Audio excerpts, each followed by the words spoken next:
ភាពសែនស្រស់សម្រស់កោះធំចែកដូនជួបមកតាមផ្លូវចំការសក់ខ្មៅរលើផាយវែងក្រប់ស្មាអូននៅភូមិណាវាចាប្រាប់បងជាកម្មករស៊ីឈ្នួលបេះស្វាយបានជួបឆោមឆាយសែនស្រស់កូនបុផាក្រពុំរុំថែលំអកម្មករដូចបងមានភពមានឋានៈ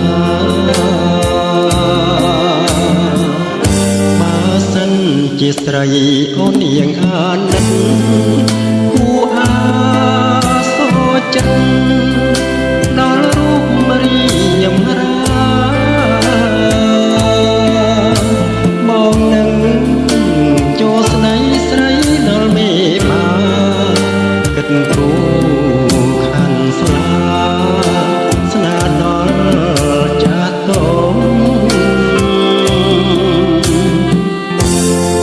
ឬ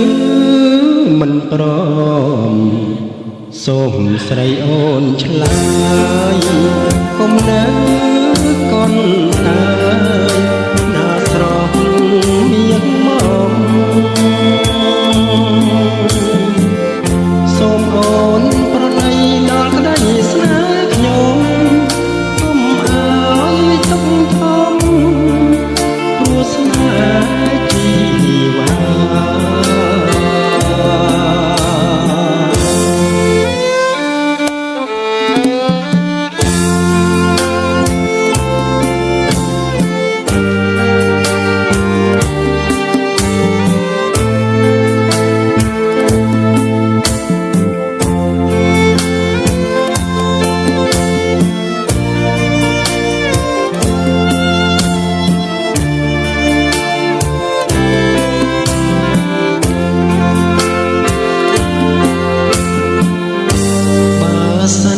ជាស្រីអូននាងអាណិតគួរអាសូរចិត្តដល់រូបរាមរាមកនឹងចូលស្ដីស្រីដល់មេបាគិតគូខាន់ស្លាស្នាដល់ចាស់តោ